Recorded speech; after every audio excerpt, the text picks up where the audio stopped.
Welcome to the Todd and Erin Daily Stream Podcast. I have been wondering when you were going to bust out your sacred rib recipe. Now. For most men, this is like a precious No, thing. now. Oh, okay. Now. I'm going to cook pork ribs in the oven. Okay. No, I'm not Al-Qaeda. Stop it. It's blasphemy, Todd. Don't cook them in the oven. You know what? A couple things. Number one, we have ribs like once a week. Number two, they were on sale for 98 cents a pound. Number three, if I'm going to watch over something for 4 or 5 hours, like a lot of you do, and you take pictures and you put them on Facebook, and there's a single rack of ribs on the smoker, if I'm going to do that and watch over it that long, I'm going to cook 4 or 5 flats of the ribs because I will eat them for the next 3 days. Anyway, back to the point. I don't have time sometimes to go through that whole process, which I know how to do. So today I'm going to make it really simple, and I found something new. I'm going to try it. Let's go. And here you go. So instead of laying them flat on a pan and having them in the oven, I decided I wanted to stand them up. I've never seen it before, but I might just, be a homebody and not get out enough. So this is basically flat of ribs, and I cut them right in half, and I stand them up. And I stand them up on the bones. The bones are down in here, and that'll keep them upright. The tops will probably flop over. I'm not sure. This one already has. So, but the thing is that I like the fact that a lot of the fat is going to drip all the way off.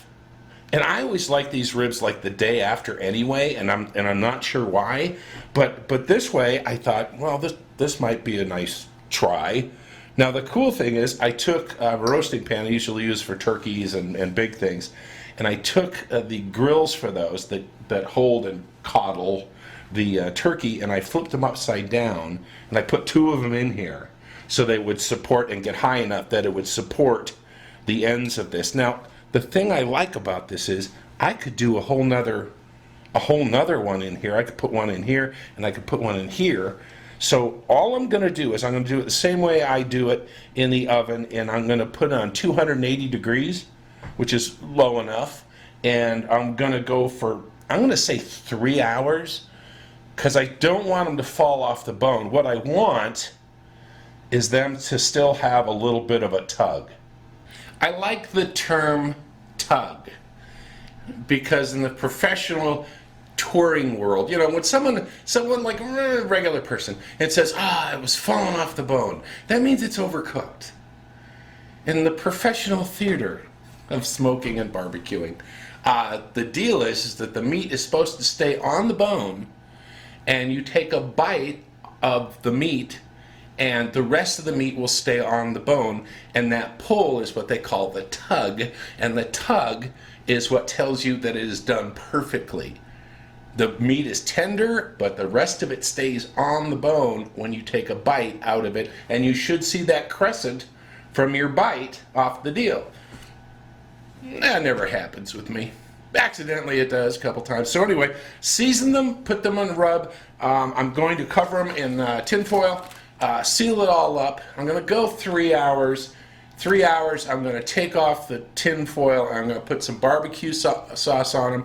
I'm going to put them back in and let it caramelize and let them dry out a little bit, and then we'll see what they look like at the end. Standing up ribs, a rib rack roast, never mind. It's pork ribs in the oven. Well, I got to tell you, the standing up part looks really odd, and not having done this before, look at that. That's kind of cool.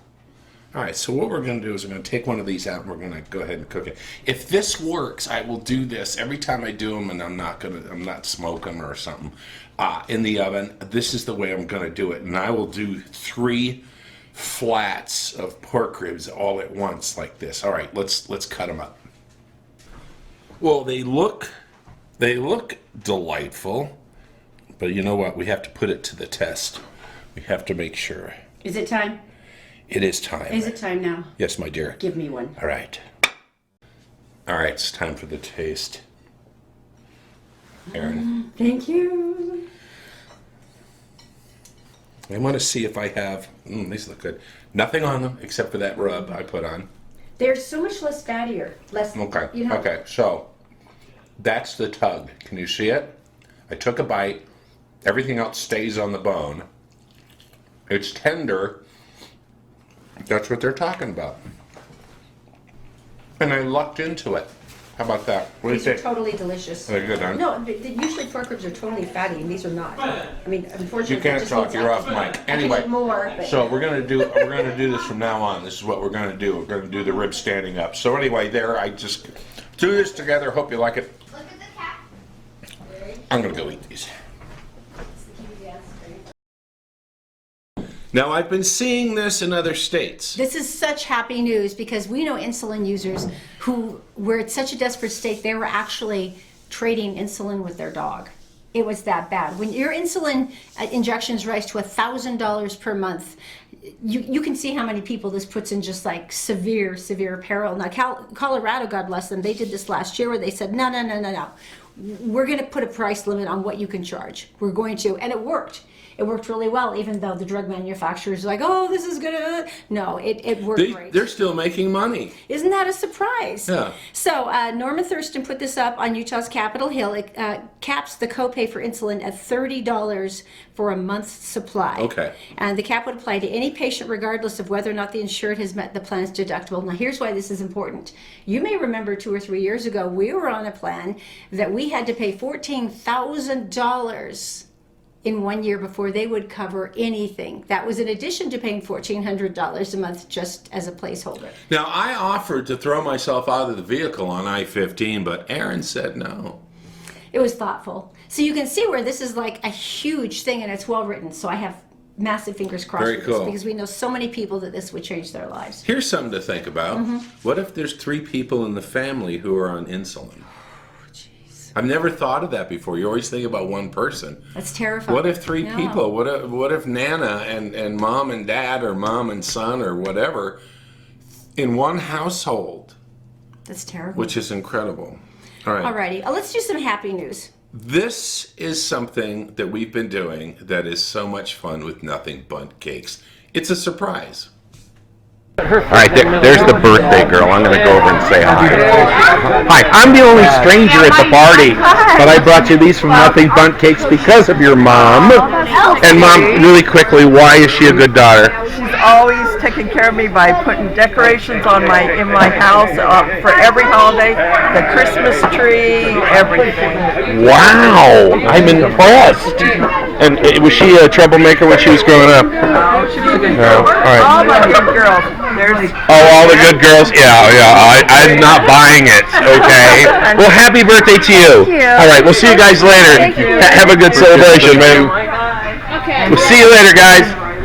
Okay, so that was a little nerve-wracking. You totally wanted to eat that before you got to the party, didn't you? I didn't say one was missing. Don't lie to me. Did I? Okay, this is from April from Nothing But Cakes at the Sandy store, 10389 South State Street. Would you like us to bring the joy to you? Maybe someone has done something amazing that you want to reward. Maybe it's yourself. You could use some cake. Maybe you know someone who needs a little support.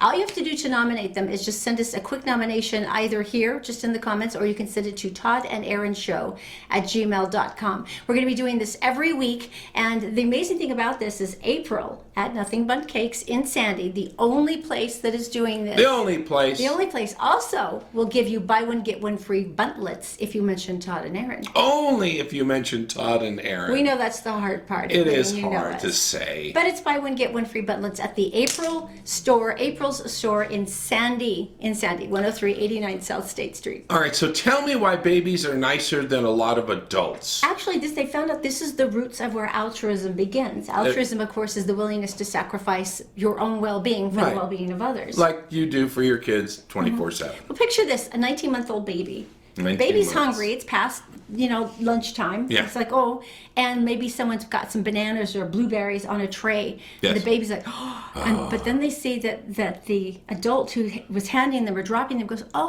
and looks really hungry and really Okay. upset. They're, All right. they're communicating this distress. Half the time, the babies will look at the fruit longingly and then they'll hand it back to the adult. Shut up. saying, "Oh well, the person needs it too." Isn't that incredible? Well, I'm thinking. Wait a minute. I'm thinking about Zoe She would and have. the boys. She would have. The boys would have too. The interesting thing about the experiment too is they did it when the babies weren't really hungry. It was just kind of an interaction with an adult. And Right. the adult kind of reached out for it. 67% of the babies gave it back. But Right. the moving thing though was that when they were hungry themselves, Right. half of them still gave the food back to the adult. You know, even Zoe, 8 years old, to this day, I can approach her plate and take a bite of her food, and she doesn't. She goes, "Oh yeah, go ahead," like this. Now my dog will growl when I go for the bowl. Screw that. I come from a family of 8. We ate like we were in prison. It was like this. I mean, All right. yeah, my sister could pull a piece of meat off your fork with the speed of a striking cobra. So I had to learn to stab her in the arm real quick.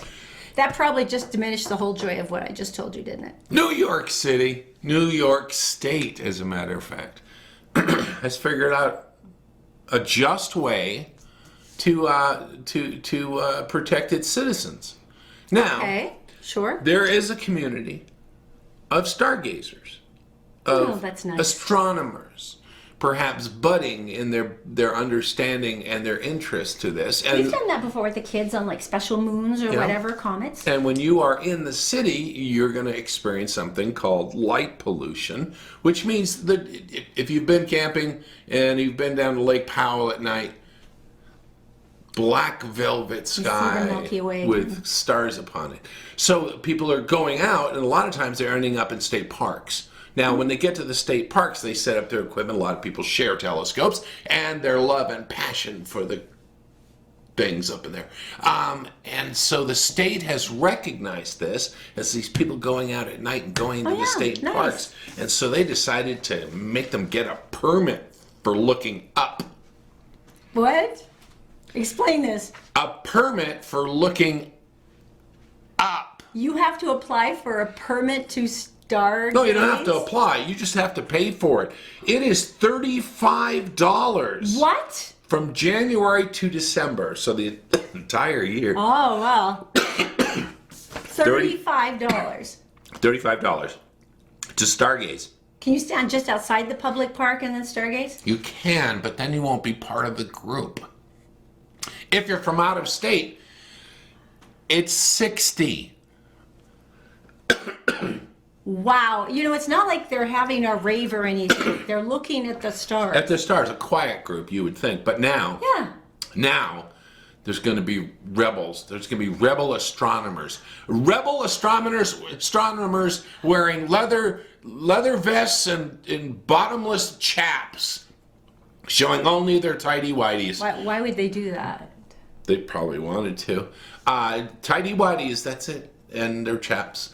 Going out and breaking the law. This actually has been passed. That is a law that you have to pay $35 to go and stargaze. Put you in prison for it, armed robbery. You Murder. watching stars. Stay away from him. He's crazy. Look at them chaps.